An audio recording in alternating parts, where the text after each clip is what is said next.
Directly from Hamilton, Ontario, welcome to Rafs Cast, Tales from Mohawk ad. Episode 6. This week, we got the pleasure to have a talk with Alumni and creative director of Prodigy Games, Joe Morris. Thank you very much for everybody who's listening. Don't forget to follow us, and let's get to the amazing interview with Joe. See you guys. All right, welcome to one more episode of Rascast. It is episode number 6. I have here the pleasure to have Joe Morris, that is a graduate from the program, and is class of 2004. Am I correct? That is correct. Yes, that's what I see here. So, class of 2004. I remember that I got you in the second year, first or second year, because I started in 2002 at the college. And then I think I got your class for a year and a half before you guys graduated. Yeah. So it was a super cool experience. I have one class before, but it was shorter time because I just have them for a semester, the 3 years. But you guys I have for at least half of the program. Mm-hmm. And I was with Chris Wakeland at the time, and we have a great run with you guys. It was super fun. Yep. So welcome, Joe. Yeah, thanks for having me. Welcome. Well, let's talk a little bit about your career in here. I remember that still when McLaren McCann was on the run, was McLaren Canada joined with McCann and became McLaren McCann, and you guys were there, and you went together with another student. Am I correct? Yeah. So when I was going through the course at Mohawk. During second year, I kind of paired myself up with a writer, just knowing that I wanted to be an art director. It was kind of, knowing that in the future, it was always going to be an art director writer type scenario.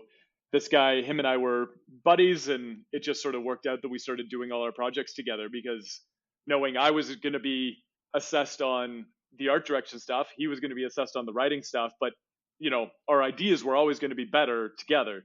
Mm-hmm. So, we kind of took advantage of that during school. And then by the time we were putting together our portfolio, we basically had the exact same portfolio. And it was kind of like, well, why don't we go interview together? You're not going to take my job. I'm not going to take your job. But if there's that chance that we could keep this synergy going, that would be phenomenal. So that's kind of, what we went to do. And then, we both got we didn't even do an internship, actually. We ended up getting hired at McLaren full time for the internship, and we got hired together, so we actually got to stay together as a team.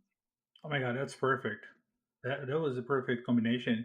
And it's funny because I heard 10 years ago people saying, oh, forget about copywriters and art directors, the teams are over, everybody would be multidisciplinary, and they still exist. So in a different way, but they still exist.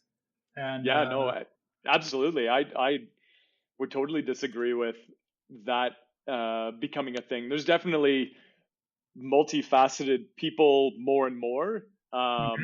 There's so many individual types of projects that I think, it does pay to be able to, write a headline or be able to compose some copy, or vice versa, be able to sort of at least think through a layout and how things are going to come together. But I still think that your best ideas come when two brilliant people come together to think of those ideas. And then when they can sort of then break into their disciplines, it ends up with a better product, I think.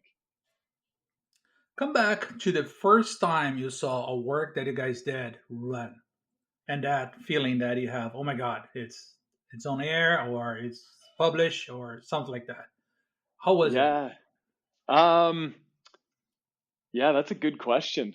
I would say when we were at McLaren, we worked on a couple of different clients. We worked on Rogers, but we also worked on General Motors. And I remember creating a poster for General Motors for the auto show. And it was kind of almost like this little passion project. Like the client wasn't expecting anything. They just expected us to sort of like use a jelly bean picture of a car and put it on a background and have some headline with it. And my partner, his name was Rick, Yes.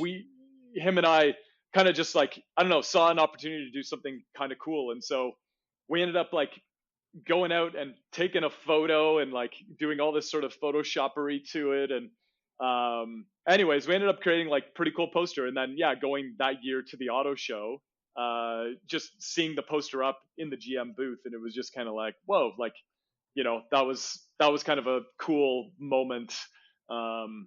Like one of the first times that I saw like something that I had a passion for creating actually Hmm. be out there in the world. That's funny because I think it's a feeling that you never actually forget that first time that you you do something like this. Yeah, no, I know yeah, that it's totally. become second nature now that you see it all the time, but when is the first time? I know it's kind of the impact on it. So Hmm. you went there, and then you stayed there for a few years. Then you went to Ogilvy One. Yep. How was the transition? Yeah, first job switch was interesting for sure because you get kind of comfortable being in that first job, and Hmm. it's a scary world out there, and you don't necessarily know how to make connections. I think that was probably the toughest thing. Like going through Mohawk, what was fantastic was there was a whole ton of sort of outreach so that students could actually meet real people in the industry. Um, but once you're out there, you're kind of on your own, and you're making contacts with who you work for, but Hmm. suddenly needing to sort of make that job switch, like as a junior, like are you talking to people around you about their contacts? Like do you feel comfortable enough to tell people that you're kind of outgrowing this role or wanting another opportunity? So yeah, I think that switch was a good one for us, Rick and I. It allowed us to kind of, our first job was very much like direct response and interactive stuff. Um, so some good opportunities, but yeah, moving over to Ogilvy and Ogilvy One specifically just allowed us to work on some clients that like gave us opportunity to come up with campaigns and out of home and TV ads and things of that nature. So the swap was a little nerve wracking to have to sort of get to know new people for the first time, sort of The uh, environment and yeah, new sort of switch and sort of that pressure. But ultimately, yeah, it turned out to be a great move. I actually went back to Ogilvy later in my career. It was just such an enjoyable place to work. yeah, we're gonna get to that because you came back in a completely different role Yeah. after a few years. You went through then Capital C, Hmm. and you stayed there for 4 years. How was it? Hmm. How was the kind of work you did there, Joe? I think there was like a real wide variety of work, which is what I really liked. I got experience in shopper marketing. I got experience in a lot of the traditional avenues. I got experience in a lot more social media type advertising. Hmm. So again, to the listeners, this is like we're talking years ago here. So these Yeah, of course. things, for social and whatnot, I see were, here 2008, 2012. Yeah. yeah. Oh. So those things were relatively new. iPhone just coming out and whatnot. But I think I stayed for as long as I did just because it was just such an enjoyable place. The team, what Tony Chapman and Bennett Klein had kind of built there, just really worked, and that agency was just up and coming during those times. So we were pitching for work from Lay's and Pepsi, and some big clients where we were maybe just the shopper marketing end of things, but then we were getting our foot in the door on bigger and better projects and big campaigns and winning different clients. So there was just a lot of momentum there, and it was Hmm. it was a lot of fun.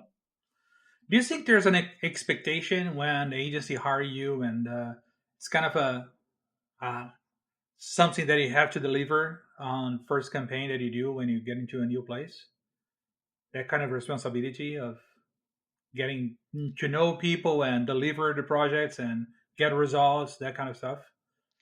Yeah, I that happens. I think anytime that you switch jobs, you inherently feel this pressure to perform. Right? There's almost this, Hmm. like they call it like imposter syndrome, where it's kind of like you've Yes. stepped into a new role and you've presented yourself in such a way through the recruitment process that now suddenly all of those things you said you need to live up to and actually be able to do. And so there's that doubt in the back of your mind that kind of pushes you to just do everything you possibly can. I think those are some of the most pressure filled experiences that someone will go through in the industry, just because, like, yeah, you want to perform, you've got new Hmm. colleagues, you want to earn their respect, because it's definitely not just handed out to you.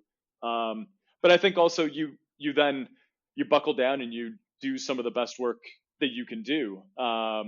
Granted that it's the environment and everything else just works with who you are. I think that that's also key too, is like, as much as they are starting to understand you, like, you're coming in and understanding them and their environment. And so if there's some things that aren't working, there might be some butting of heads and stuff like that. But, again, it's those first few months are for everybody to kind of learn and then build on to create the best experience. Yeah, I remember that definitely that year. I remember that you were the best creative student. I never said that to you, but you definitely were the best creative student in the class. I don't want you to get too much. How can I say? Confident in yourself at the time, because I want you to have that kind of a passion to do it, and Yeah. you think that you can do it even better, and you did it. I think that kind of transitions definitely make the maturity of your work come true, and I can see through your everything that you did here. Oh my God, this is a stellar career, Joe. Oh, thanks a ton, Raf. That really means a lot, because yeah, you were one of the professors that I definitely leaned on a daily basis when I was at Mohawk, to just download everything into my brain. Like, tell me what so I can absorb these things and go off and do it. So yeah, that's amazing. Thank you so much for saying that. You're welcome, and that's the best part of the job I do, Joe. And I think every teacher is see that kind of getting people on their path, but Hmm. all the work is yours. It's just Hmm. getting the correct path, and it's so rewarding. It's extremely rewarding to teach Yeah, because thank of you. that, especially in this area, Hmm. especially in this business. I have another question. Then I think you went to Publicis. Publicis Modern was before Sapien, before Publicis Sapien. It was Uh, Publicis Modern. I saw yeah, here. like, Sapien existed, but I'm pretty sure that it was like a totally separate agency that ultimately got Yes, it was. purchased. Yeah, Exactly. It was a different agency. Yes, yeah. but you guys did the same thing at the Publicis. You did the same kind of a work, just digital, focus on digital. Yeah, yeah. So when I was there, I worked exclusively on the Rogers digital business, for the time that I was there. So uh, yeah, that was a really fun one. My creative director at the time, James McDougall, was just as much a friend as he was a colleague and a boss and a mentor. That was a time where I really felt like my manager just like deliberately cared about the work, but also the people, which is something that I've sort of taken to heart throughout my career. And so, I see. that environment just was really fun to kind of kind of work within. And yeah, so we produced a lot of digital stuff for Rogers, but like tons of video digital stuff. So there was sort of a combination of think up like really cool digital things, but video plays a big role. So there was a lot of video production and whatnot during those days as well. But that's the perfect combination when it comes to leadership. Is that you did it exact the perfect combination of skills, soft skills to have on your creative director, to have the kind of a leadership, mentoring, and care about people, and at the same time being a boss. So it's Hmm. not easy to have No, those. exactly. Yeah, It's totally not agree. easy at all. That's I did that experience made you shift after that to the career of ACD, Associate Creative Director at Mosaic.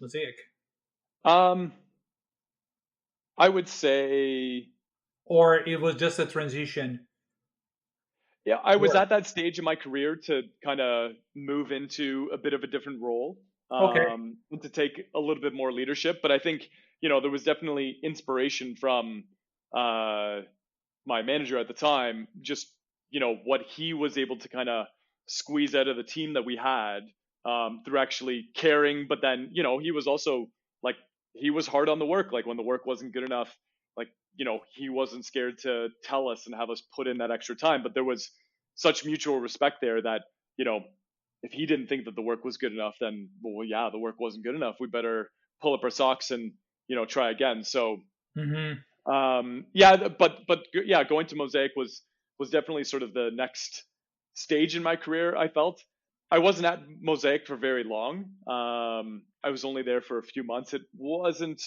the greatest fit just for what my experience was and how focused on XM Mosaic was. And so at the time, I thought that it would be sort of an easier transition. That was a moment in my career where I kind of knew, eyes open, like I was taking a bit of a chance going into something that was quite different than what I had been doing, but I knew it was also kind of a needed facet that I didn't have in my career, which is like working on like very sort of heavy XM type stuff. Yes. But yeah, like I said, it wasn't necessarily the best fit. And so after about 3 months, I actually jumped back to Ogilvy and Ogilvy One. And that's a big career change, and that's a big title there, and big responsibility under your wings there. And how was it be creative group head at Ogilvy? Yeah, no, that was I learned a lot through that experience. Just coming in there, I was sort of allowed to lead some of the Coach Go work that we were doing at the time, and so that was kind of one of the way Ogilvy was working at the time with Ogilvy One. That was a client that was fully owned by Ogilvy One, and so I was able to kind of lead part of the creative that was done through them, and then yeah, as we merged to become kind of just Ogilvy, my responsibilities actually shifted a little bit and turned a little bit more into like doing a lot of the work as well as kind of like managing and directing some of the work. So, there was a bit of a shift there, but it was great because I, at that stage, was working with two different writers, both of which became really great friends of mine, Steve Muzzin and a guy named Max. And yeah, those times I would say were just some of the most fun just because, yeah, like we just had such an enjoyable relationship. And the creative director, who's still there, Brian Murray, like just fed us like fun brief after fun brief. And as long as we were kind of like owning it and coming up with good stuff, then, his promise to us was kind of like, you're going to get another brief. You're going to get another brief. So, those days were a lot of fun. And then, yeah, that was also a period of time where, Ogilvy was on a bit of a roll with Tim Hortons. And so at the time, yeah, we were kind of their digital agency of record. But of course, as the agency of record on one small piece of business, of course, you're like getting your fingers in on all those other projects and pieces of business. And so we pitched for a lot of the TV type stuff, and especially on sort of their coffee business, which was sort of the prized possession. And we won a lot of those pitches against some of the other agencies. So when I was at Ogilvy, I was able to create a few pretty fun campaigns for Tim Hortons as well, which, as a Canadian advertiser, it's a feather in the cap. Everybody's got to take their hand on on Tim Hortons. So, I feel like I've done the trifecta. I've like, telco, I did Rogers, and then, I did the Tim Hortons and I did the General Motors. Those are sort of three biggies to me. You almost get full circle on all the Canadian stuff. It's just a CN Rail now and the Mounties, and you're set. Maybe Roots. Totally. So before coming back to Tim Hortons, I want to ask you a question about that too. For the students listen, how would you define the role of a creative group head? So for them. Yeah, creative group head, interesting story there. Creative group head is like totally a made up term. So it's it was essentially me coming into Ogilvy and us having a few fairly experienced ACDs, so associate creative directors, already there. And so the thinking was, and I completely agreed and bought in, but the thinking was that, I wasn't necessarily ready for that like full on like big agency ACD role at that point in time. And so creative group Hmm. head was almost this like made up term. We really tried to like get the acronym to take off.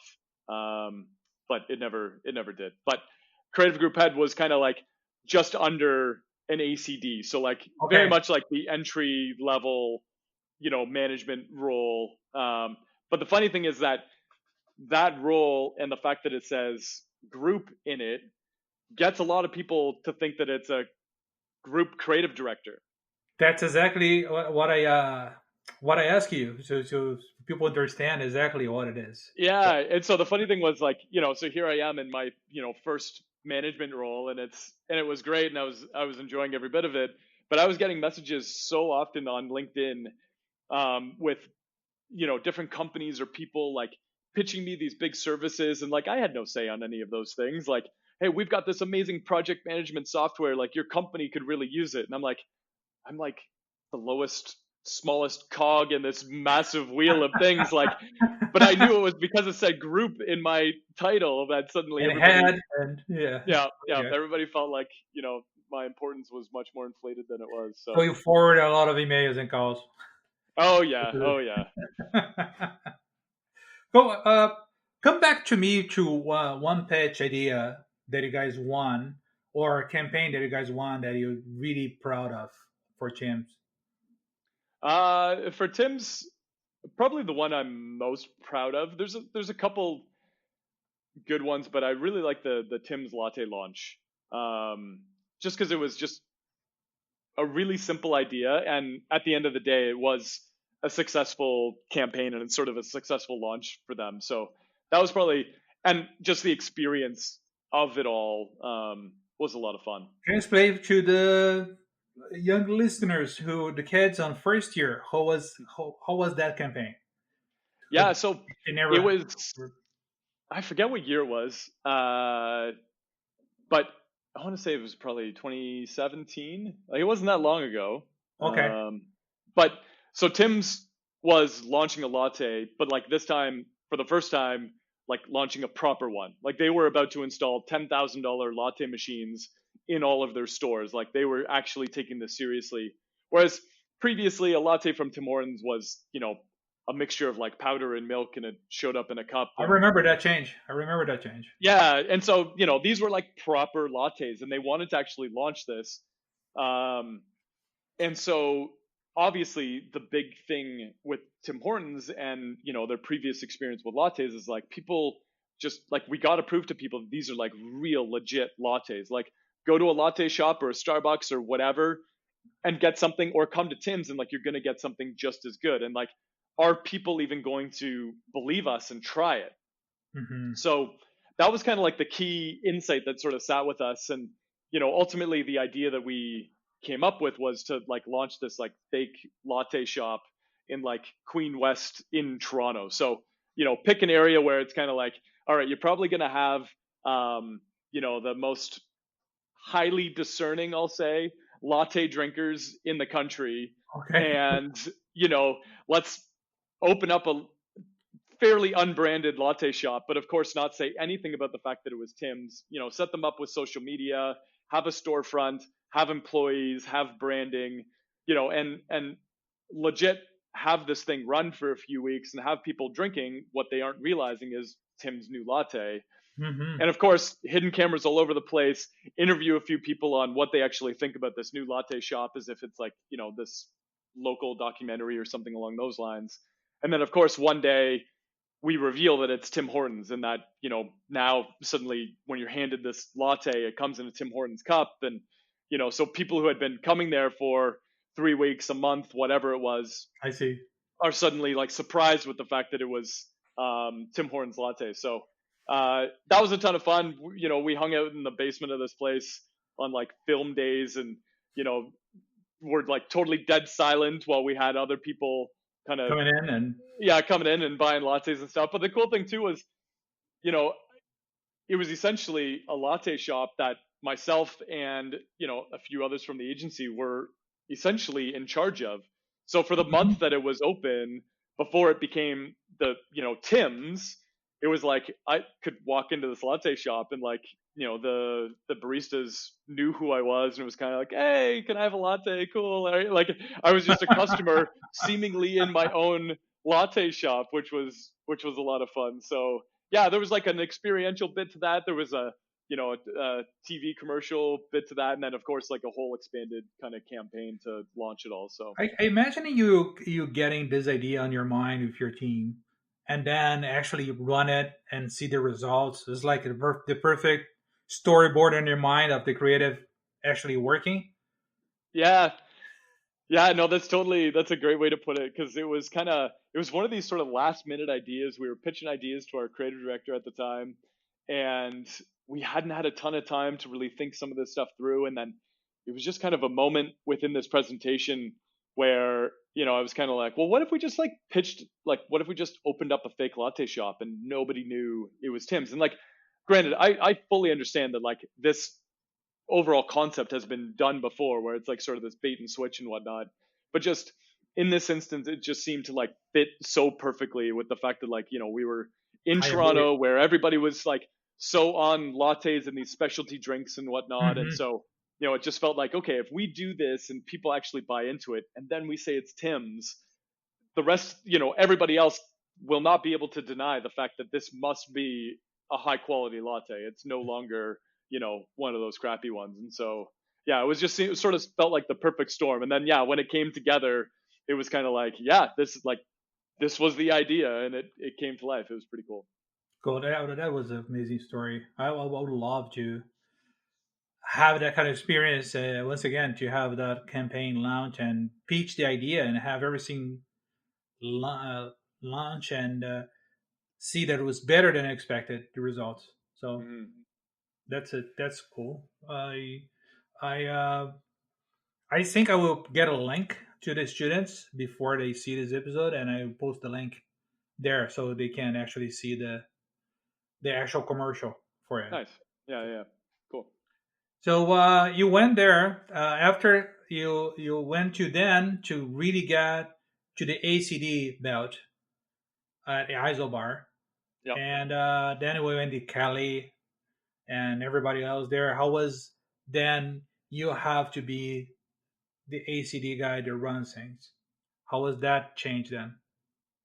Yeah, it was definitely a big change. Coming into Isobar, you know, the role expectation for that was kind of, be ACD partnered up with a writer, a phenomenal writer named Ryan Egan.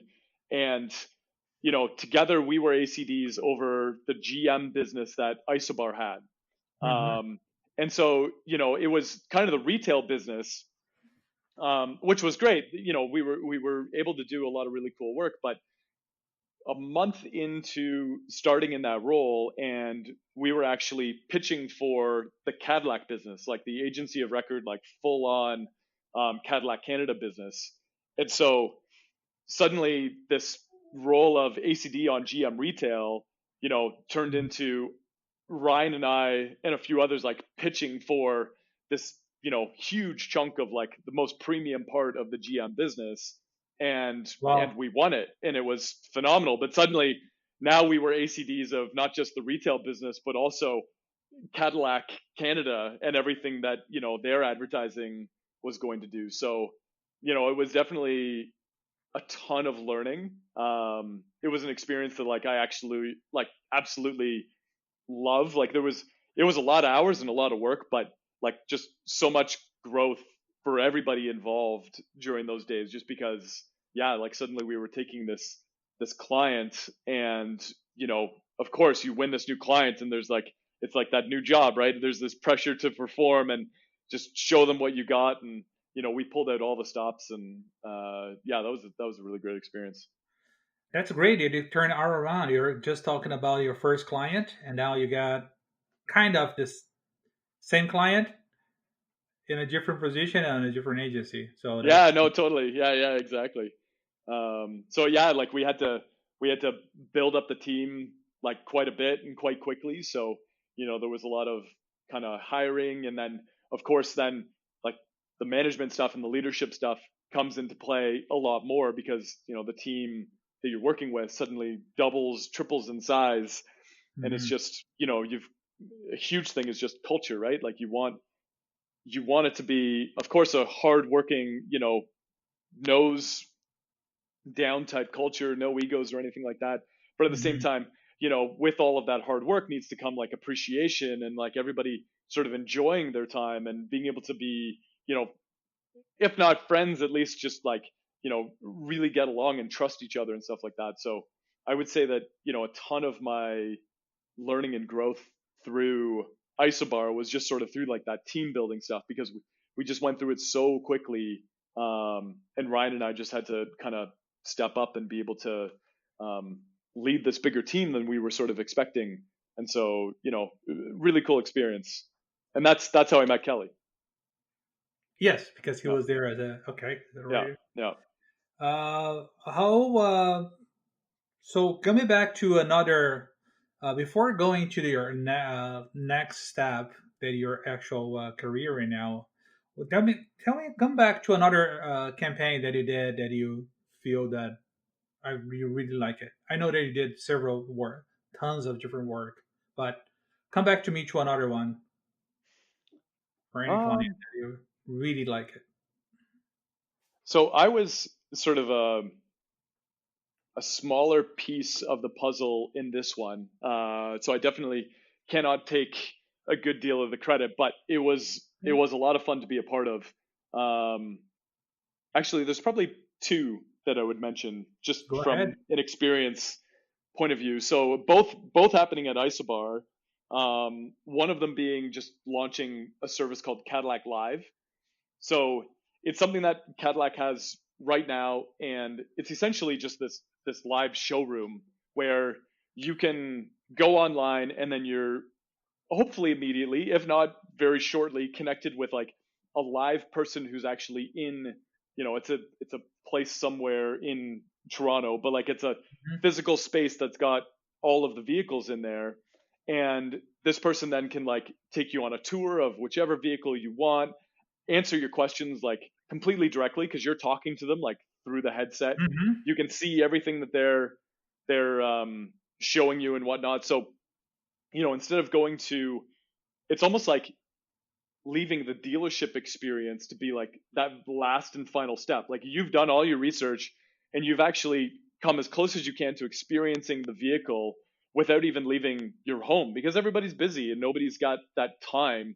And especially now with COVID, like this was Of course. obviously pre-COVID, but with COVID, it's just like this stuff seems like a no-brainer. But that was a huge idea from Isobar and the leadership team at Isobar. And so to be a part of that was a lot of fun because I was a part of kind of, the setup of the showroom and had a hand in some of the design and whatnot. But then where the task really fell to Ryan and I and our team was, the ad campaign to actually launch this thing.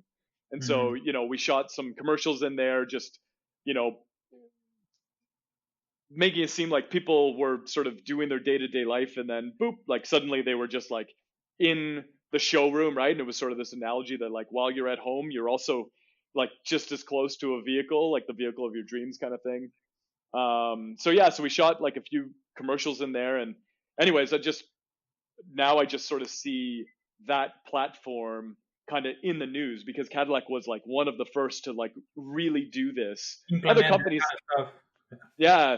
And so it's still around, and like, we started as like a pilot project in Canada, but now it's like used by the US, which was huge. And then like Cadillac is big in China, so now China is wanting to use it, and I think the Middle East is using this thing as well. So, these humble beginnings from Isobar Canada, and suddenly it's like this global platform for Cadillac, and an example for the luxury car industry. I look back on that one, and that one was a lot of fun. And then the other one I would say is just like launching a Cadillac vehicle, so the Cadillac XTR. Okay. No, XT4. Sorry, XT4.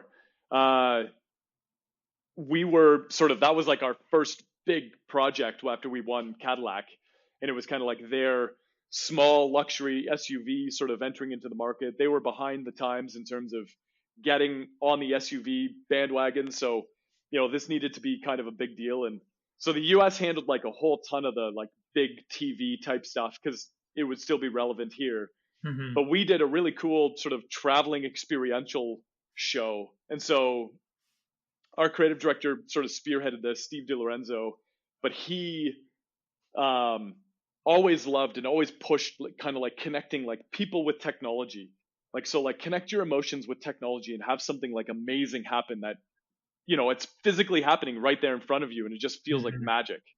And so, he kind of pushed us as a team to, ultimately we came up with this idea where it was like this interactive car. So we had this, screen that wrapped around almost entirely around the vehicle. It was like, I want to say 12 feet tall, and I couldn't even tell you how many feet wide. And the car was in the center of this thing. And if you touched the hood where the engine was, suddenly the screen just lit up with just like this like burst of energy. And you had headphones on and you could just hear it. And so different places on the vehicle, if you touched it, certain things would sort of happen to like help you experience like the excitement of driving that fun little SUV. And so that was just really cool. And I got to go to Montreal and help set it up. And then when it was here in Toronto, I was able to kind of like take my kids and go check it out and stuff like that. But seeing some reactions and That filming, seems amazing.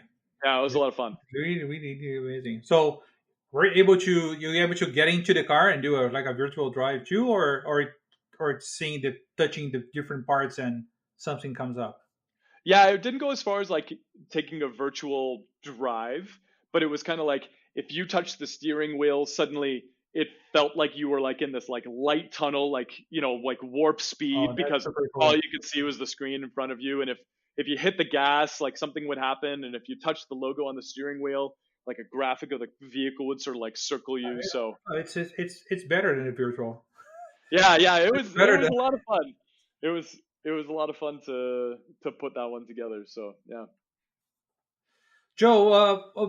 After this whole amazing work at Isobar, you went client side.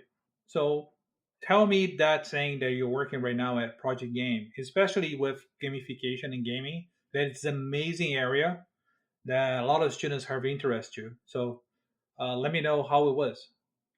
Yeah, this was How it probably is actually because it's still there. So yes, yeah. This is my current role. Um, yeah, no, you know what?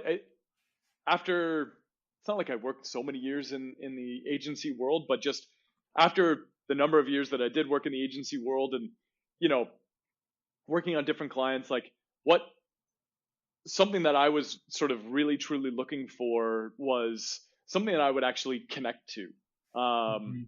Like I wanted to do something where at the end of the day, what was being produced was going to be for the betterment of the world. And so, I got incredibly fortunate that I landed this opportunity at Prodigy, because our mission for Prodigy, and it always has been and always will be, is to help every student in the world love learning. And so, if you can, the thinking is that like if you can get a student to love learning, then they will always be learning. That there's anxiety that comes with like learning math or learning science or learning to read, where it's kind of like it feels daunting and you're worried about it. And the entire intent of the game, which was our first product around math, was kind of like let's do something where like the kids are playing a math game and they're playing a game first and they're doing math second. And so it just breaks down all those barriers where suddenly math is a fun activity. Mhm. And so with that, it's kind of like if you can at an early age start to love learning, then you're not scared of learning and you'll always be growing and getting better and accomplishing more. And then with that, the people that do that more give more back to society. And it just becomes this sort of cyclical thing where you know you love learning, you get the next generation to love learning, and so on and so forth. So that was a mission that like I really bought into, and the opportunity was great because like Prodigy hadn't really done a lot with that. before I had come in, because it was a product and a product first. They just hadn't scaled to that point where they really needed to create a brand. And so, when I came in, it was sort of mandated to like work with the director of design, Marvin Sanchez, and we worked together to just like create this brand and be able to start shouting this message from the rooftop, which is kind of where we're at now. Wow, that's great. That's a super different shift of direction, but it looks like it's same level of creativity, but in a different path on the mindset. Same kind of outcomes, but you're saying completely different in a way you construct a brand, isn't it? Yeah, no, totally. Like it really is the same level of creativity. I know, that this thought of going to the client side is kind of like this black hole, and you've kind of given up on No, I big don't believe that. ideas. I don't believe that. I think it's Yeah, but it's, more and more clients are trying to create ad agencies sort of in house. And anyway, so we're, currently building a team and really trying to just do like really great, powerful, creative work on behalf of Prodigy. And the greatest thing is that, you know, this becomes, especially because I truly believe in the message and I love the company, I get to pour everything into a singular thing. So I'm not hopping from client to client to client. I'm not hopping from like piece of business to piece of business. It's like when I'm thinking about Prodigy, I can craft the story and I can help create the brand along with everybody else to like drive this one entity forward, and get the business results and get kids to love learning and all that kind of stuff. Whereas, yeah, previously, hopping from thing to thing to thing, it's almost like being a hired gun, right? You Mhm. work on something here and hey, that was great, but it didn't matter if the rest of the business was sort of in shambles. But like in this instance, it's kind of like there's like a true care for every part of the business, which I think is really fulfilling. That's amazing to hear. That's great to hear. Joe, we got to that part of that I need to ask you three important questions actually. First question is, what is your most founding memory of Mohawk Mm, on the program? great question. You know what? I think I'm going to say the agency tours that we went on. Like tons of great memories. I absolutely adored my time at Mohawk. I think I showed up at a time when they were really leveling up the course. I can only imagine how phenomenal it is now. But I know when I got there, it was like a moment where they were just like investing so much into the program, and us as students could really tell. But one of the big things that I felt really propelled my career was just these agency tours that we went on. Like Wayne Aubert very specifically wanted Mhm. creatives and everybody within the program to like meet real industry experts. It wasn't go out and make your own contacts and sort of go ahead and do these things. Like, he really propelled that stuff. And so like some of those contacts are the reason why I ultimately got my first job. Um, and probably the reason why I got my foot in the door for a second job, because my second job was at Ogilvy, which is where Wayne once worked. Mhm. Um, and so, those tours allowed me to like see what life was going to be like, make contacts with people who I otherwise wouldn't have been able to meet, and then really just like soak up this passion. It was kind of like just this confirmation of just like what these people are doing is what I imagined and what I want to do. Um, so then, it just like fueled that drive to go out and do it even more. So I would just say, yeah, those agency tours were the best part. So it's kind of a validation of just the perception that you had before, and then you say, "Oh my God, that's it. That's what I want to be." Exactly, That's totally. we should do this. So yeah, it's always give that kind of a feeling, and I'm happy to hear that you really feel that was an important one. Mhm. Joe, I know that you saw at least thousands of different books from juniors and from different people over the years. If you wanted to give a hint and tips for students right now, what a few hints that you would give to the students, biggest mistakes you usually see on books, and stuff that you suggest them to do? Besides networking, yeah, that Yeah, we yeah, talk yeah, about. yeah. Um, you know what? To be honest, the biggest thing from me when it comes to feedback, and I know it's the probably the toughest part of it all, but just like to come in with like campaigns and like big ideas behind your campaign. So, what's the insight that led you to this idea? And then how did that idea manifest itself into a bunch of different tactics that ultimately would bring a campaign to the market? Like, that to me is just Hmm. so crucial because it goes to show that like an idea can have legs all over the place, and that's to me the sign of like a true idea, because you can come up with an idea where it's a social campaign, but like it really only works in that moment. And when you say, well, could you take whatever the core of that idea is and translate that into X, Y, or Z, suddenly it becomes, you realize that the idea is a little bit flat. So it's difficult with doing spec work where you're not sort of given kind of a list, like, when the sandbox is so big, just where Hmm. do you begin? But I would say like a really important thing would be, yeah, just making sure that what you have in your book, that you love it, like just like love the stuff you have in your book. Don't fill it with stuff that, you don't really love, but you feel like you just need more work. I'd rather see, I know it's cliche, but I'd rather see three great campaigns than seven or eight ads. Okay. But then, yeah, just make sure that like those big ideas just like manifest themselves in a few different iterations, so that that big idea shines. And I think that the idea is, for most creative directors, I think is going to be the main thing that they're looking for. You can always improve your skill and take courses and master classes or Skillshare stuff to improve like your design or your writing or what have you. But like that ability to sort of synthesize a strategy and come up with an idea that really works, like that's where you're going to capture someone's attention. If you're gonna put to a junior or a student coming out of school, how much, if you had 100% of the skills they need, how much of those will be craft? How much of those will be ideation and soft skills? Do you think?